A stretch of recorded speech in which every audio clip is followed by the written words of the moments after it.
इसके अलावा जिक्र बाखमुत का भी जरूरी है। बाखमुत में फिलहाल 10% हिस्से पर भले ही यूक्रेन का कब्जा हो, लेकिन रूस की तरफ से इस मिशन को कंप्लीट मान लिया गया है और रूस की सेना एक कदम आगे बढ़ चुकी है।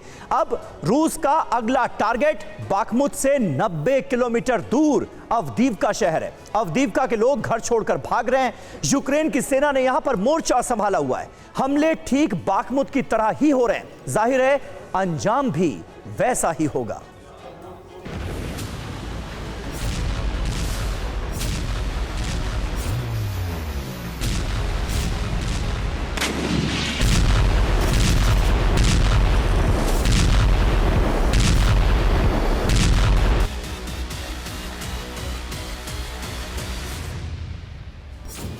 बाखमुत समतल हो चुका है।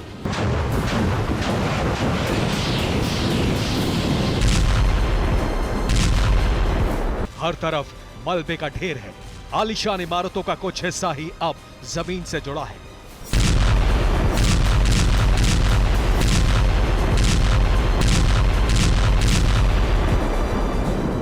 बदरंग बाखमुत से यूक्रेन की सेना निकल चुकी है।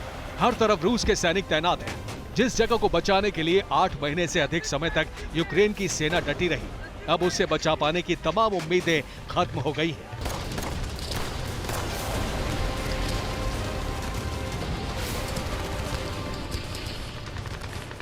जंग अभी भी जारी है, लेकिन वो सिर्फ 10% हिस्से पर है।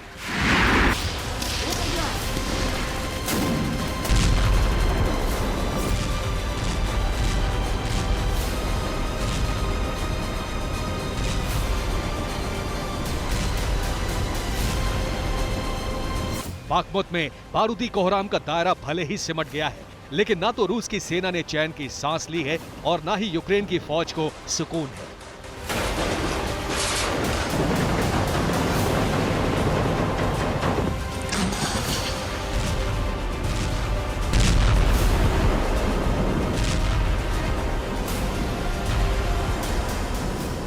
रूस की सेना बाखमुत से आगे बढ़ चुकी है। रूस का अगला टारगेट अवदीवका पर कब्जा है। रिहायशी इलाकों पर रूस रॉकेट बरसा रहा है। अवदीवका से आम लोगों का पलायन शुरू हो चुका है। अवदीवका के लोगों ने बाखमुत की जो कहानी सुनी थी, न्यूज रिपोर्ट्स में जिस बर्बादी का जिक्र सुना था, सोशल मीडिया के जरिए जिस तरह की तस्वीरें देखी थी, वो बदकिस्मती से अवदीवका में साक्षात हो रहा है। ताबड़तोड़ रॉकेट की बरसात, हर मिनट धमाकों की आवाज,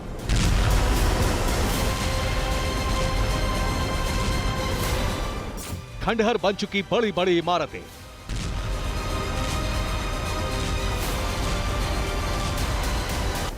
हर तरफ मलबा और बर्बादी के निशान।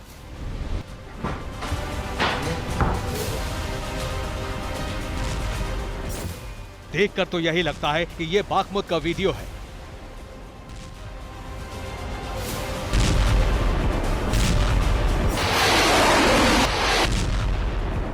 लेकिन अब बारूदी कोहराम की कहानी का पता बदल चुका है।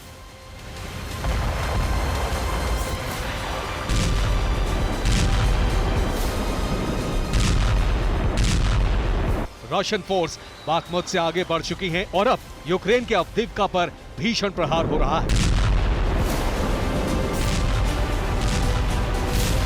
तस्वीरों की तरह अवदीवका की तबाही की कहानी भी डरावनी है। बाखमुत की तरह ही ये इलाका वीरान होता जा रहा है। लोग घर छोड़कर जा रहे हैं। पूरा शहर जल रहा है। बिजली, पानी और गैस की सप्लाई भी थम चुकी है।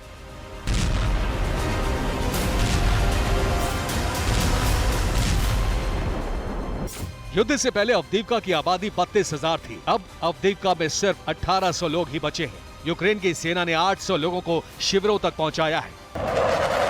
सोमवार को रूस की वायुसेना ने एक ऊंची इमारत को निशाना बनाया। फाइटर जेट के हमले में इमारत का ऊपरी हिस्सा तबाह हो गया। रिपोर्ट के मुताबिक यूक्रेन के सैनिकों ने वक्त रहते इमारत को खाली करा लिया। पुतिन की सेना का टारगेट अवदीवका के रिहायशी इलाके हैं। रशियन फौज इंफ्रास्ट्रक्चर के साथ बड़ी बड़ी इमारतों को निशाना बना रही है। मॉल, मार्केट और shopping complex, gas supply station तबाह कर दिए गए हैं। बिजली की सप्लाई भी बंद है। बाखमुत हाथ से जा चुका है, अवदीवका जाने वाला है। लेकिन ज़ेलेंस्की की रणनीति में कोई खास बदलाव नहीं है। ज़ेलेंस्की अभी भी सैनिकों से मुकाबला करने के लिए कह रहे हैं। ज़ेलेंस्की को लग रहा है कि पश्चिमी देशों से आ रहे टैंक से बाखमुत को भी वापस लिया जा सकता है। रूस डिप्लीटेड यूरेनियम वाले शेल्स पर लगातार पश्चिमी देशों को चेतावनी दे रहा है, लेकिन यूक्रेन को टैंकों की सप्लाई शुरू हो चुकी है।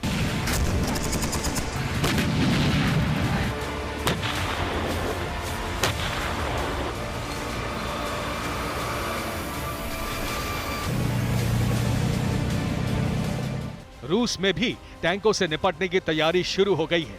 रूस के सैनिकों की एक खास टुकड़ी तैयार की गई है जिनका काम अब्राम्स, चैलेंजर और लेपर्ड जैसे टैंकों को नष्ट करना होगा। रूस ने अपनी फोर्स को टैंकर हंटर का नाम दिया है।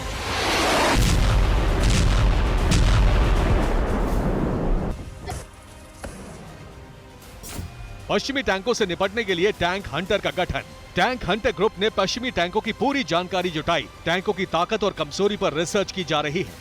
टैंक हंटर विदेशी टैंकों को खत्म करने की प्रैक्टिस कर रहा है। रूस का आरोप है कि अगर यूरेनियम वाले गोलों का इस्तेमाल हुआ तो इससे रेडियोधर्मी पदार्थ वातावरण में आएगा और लोग कैंसर जैसी बीमारियों का शिकार बनेंगे। प्रकृति को भी भारी नुकसान होगा। रूस का आरोप है कि ब्रैडले मार्डर में यूरेनियम वाले गोले का इस्तेमाल होता है।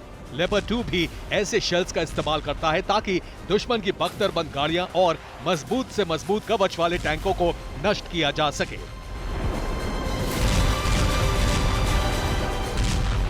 अब रूस एक तरफ लगातार पश्चिमी देशों को धमकी दे रहा है तो वहीं इससे निपटने की तैयारी में भी है।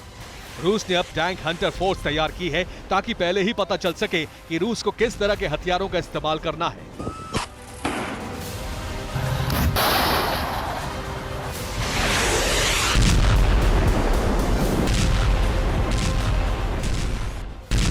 सैटेलाइट इमेज से खुलासा हुआ है कि रूस एक बड़ी डिफेंस लाइन तैयार कर रहा है।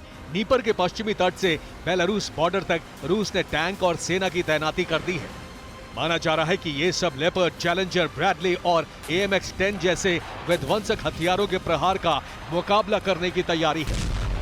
रूस को इस बात का बखूबी अंदाजा है कि पश्चिमी टैंकों के आते ही यूक्रेन की तरफ से बारूद की बरसात होगी। रूस में फिलहाल कॉर्नर E और मेटिस एंटी टैंक मिसाइलों का उत्पादन बढ़ाया गया है। 800 लॉन्चर और 4000 एंटी टैंक मिसाइलों को डिफेंस लाइन पर लगाया गया है। इसके अलावा रूस अपने टैंकों को भी मॉडर्न कर रहा है। Bureau report, TV9 Bharatvarsh.